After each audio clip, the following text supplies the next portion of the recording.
Edukasi tentang bahaya merokok bagi remaja.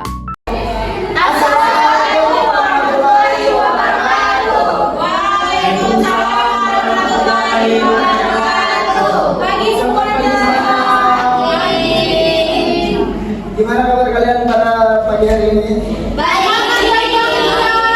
Masih semangat ya, karena masih pagi ya. Alhamdulillah. Kalian tahu nggak sih kita tuh mau ngapain di sini? Ya, jadi di sini ada yang tahu nggak sih rokok itu apa? Itu isap tahun yang ada. Tahu ya?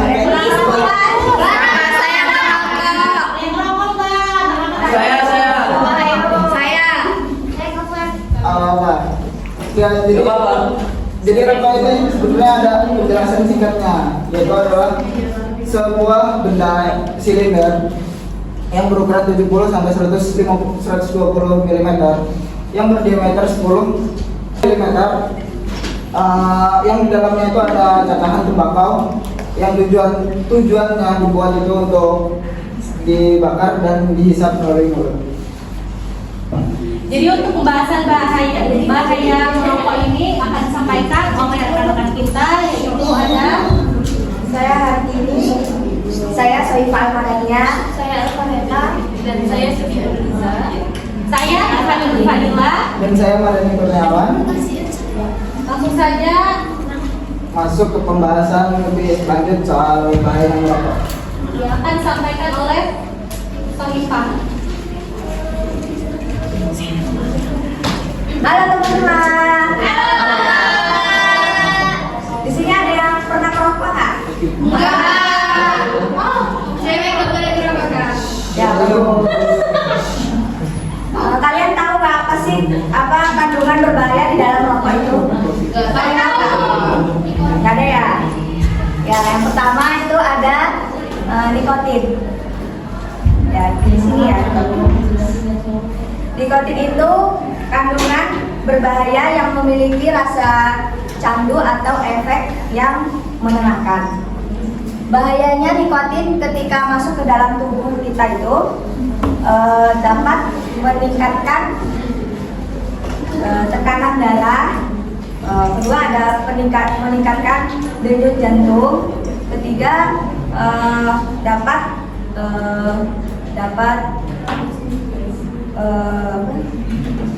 gangguan pernapasan. Yang kedua ada tar. Tar itu adalah zat kimia yang ada pada rokok. Partikelnya itu padat dan hanya dihasilkan saat rokok itu dibakar. Ketika tar masuk ke dalam tubuh, bahayanya itu dapat memicu pertumbuhan sel-sel kanker, terutama penyakit kanker paru-paru. Yang ketiga ada hidrogen cyanida. Hidrogen cyanida itu apa sih? Ayo, ada yang tahu nggak? Masih tahu dong, Mbak? Hidrogen cyanida itu senyawa beracun di dalam rokok yang biasanya digunakan untuk bahan-bahan industri seperti bahan tekstil, pembuatan bahan kertas, pembuatan pembasmi hama gitu. Jadi bahaya banget ketika hidrogen cyanida ini masuk ke dalam tubuh. Efeknya itu dapat menyebabkan sering kelelahan, habis itu sering sakit kepala, terus mudah mual, sehingga dapat kehilangan kesadaran. Keempat ada benzena. Benzena ini dapat dihasilkan ketika residu pembakaran rokok. Benzena ini ketika masuk ke dalam tubuh dapat merusak sel-sel darah putih sehingga dapat menurunkan daya tahan tubuh kita dan cenderung resiko terkena leukemia. Yang kelima ada amonia. Amonia adalah gas beracun yang berbau tajam. Nah, jika orang yang menghirup dan terpapar amonia ini dalam jangka pendek akan terjadi terjadi seperti sesak nafas, terus iritasi mata, dan sakit kepala. Jika jangka panjangnya amonia ini dapat bisa terjadi ke dalam tubuh kita, penyakit pneumonia dan kanker tenggorokan. Nah, itu kandungan-kandungan berbahaya yang ada di dalam rokok. Nah, baik, selanjutnya materi selanjutnya akan dijelaskan oleh teman saya, yaitu Elmareta. Elmareta dipersilakan. Baik, di sini saya akan menjelaskan materi tentang penyebab atau faktor dari kecanduan rokok pada remaja. Faktornya yaitu ada dua. Yang pertama adalah psikologis, yaitu perasaannya stres, cemas, bosan, ingin tahu, serta tekanan dari teman sebaya. Jadi tekanan dari teman sebaya itu juga bisa mempengaruhi untuk remaja merokok. Yang kedua itu ada faktor biologis, yaitu faktor genetik dapat mempengaruhi individu memiliki ketergantungan terhadap merokok. Jadi remaja yang mengalami stres itu akan memiliki kemungkinan lebih tinggi untuk merokoknya. Baik, penjelasan selanjutnya akan dilanjutkan oleh teman saya.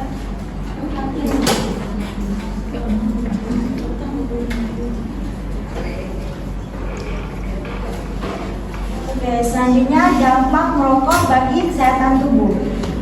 Yang pertama itu ada kanker. Ada sekitaran 7 bahan kimia yang terkandung di dalam tembakau yang sebagai pemicu penyakit kanker paru-paru yang menyebabkan sel kanker yang tidak terkendalikan. Yang kedua ada kerusakan paru-paru. Kerusakan paru-paru itu disebabkan karena kebanyakan perokok menghisap rokok. Karena menghisap rokok tersebut akan mengakibatkan dan menimbulkan suatu penyakit kanker paru-paru dan menghilangnya jaringan organ tubuh kita secara permanen. Yang ketiga ada masalah penglihatan. Masalah penglihatan ini juga dipengaruhi karena kebiasaan buruk kita yang sering melakukan merokok sehingga kesadaran kita yang melakukan merokok itu akan mempengaruhi suatu masalah penglihatan kita dan saraf optik kita, seperti glaukoma, kanker, masalah pada sistem pusat. Salah satu kandungan rokok itu ialah nikotin, karena nikotin juga dapat mengubah suasana hati kita. Zat ini juga dapat membangun dan memberikan rasa kecanduan kita terhadap merokok. Nah, yang kelima ada risiko diabetes. 30-40% tersebut lebih tinggi terkena kencing manis bagi seorang kecanduan merokok dibandingkan orang yang tidak merokok. Karena sebab nikotin di dalam rokok ini mengandung gula darah pada tubuhnya sehingga mengakibatkan risikonya terjadi diabetes pada pecandu rokok. Selanjutnya materi yang akan dilanjutkan dampak-dampak oleh saudari Liza, dipersilakan. Selanjutnya dampak merokok untuk kesehatan yaitu gangguan kesuburan dan reproduksi. Rokok bisa merusak sistem reproduksi wanita. Wanita merokok itu biasanya mereka cenderung lebih mengalami menopause lebih awal dibandingkan mereka yang tidak merokok. Selanjutnya ada komplikasi kehamilan. Wanita pada merokok juga biasanya meningkatkan terjadinya komplikasi saat hamil seperti cacat lahir dan sindrom kematian bayi mendadak. Selanjutnya gangguan indera pengecap dan penciuman. Dampak rokok yaitu menurunkan sensitivitas lidah sebagai indera pengecap dan hidung sebagai indera penciuman. Yang kesembilan ada tekanan darah tinggi. Merokok bisa merusak sistem kardiovaskular penggunanya, sebab nikotin itu berpotensi mengecilkan pembuluh darah dan membatasi aliran darah. Dan yang terakhir ada luka jadi susah kering.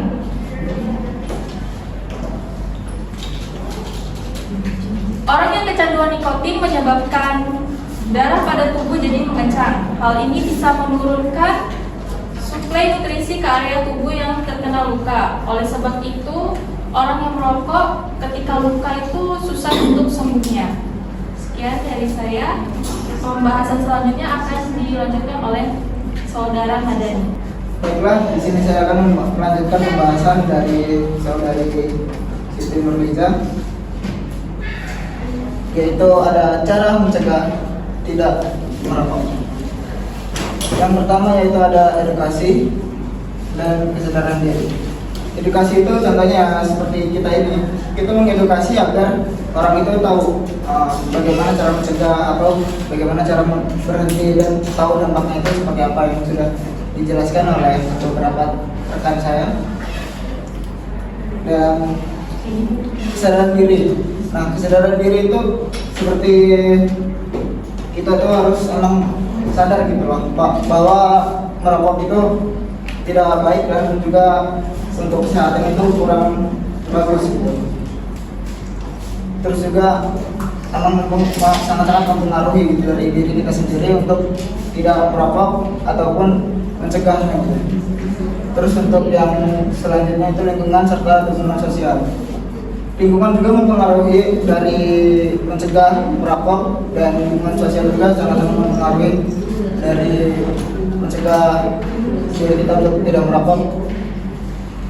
Contohnya di lingkungan itu dan serta dukungan sosial itu seperti kita lagi di dalam kelas ini atau lingkungan sosial itu sangat mempengaruhi, karena ya kita emang tinggalnya di lingkungan sosial kita itu, maupun lingkungan dari lingkungan keluarga, dari lingkungan di sekolah ataupun di kampus gitu.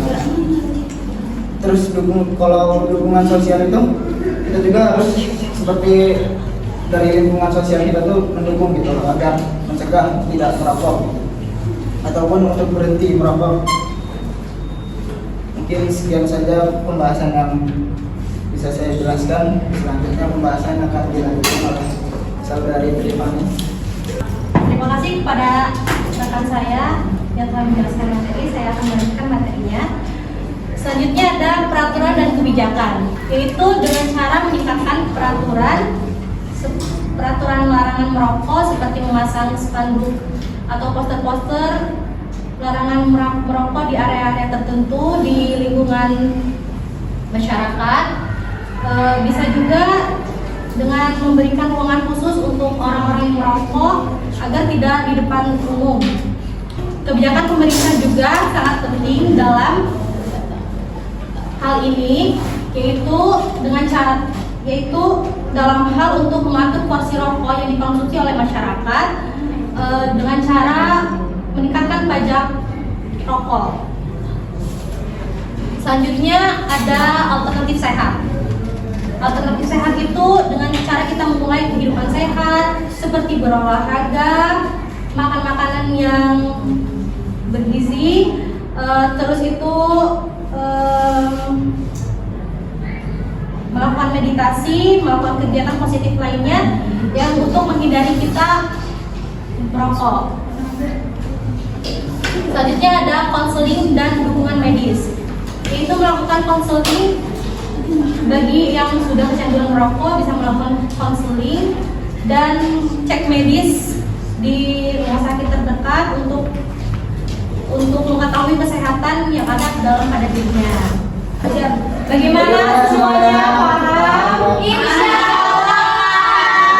Terima kasih ya atas perhatiannya ya.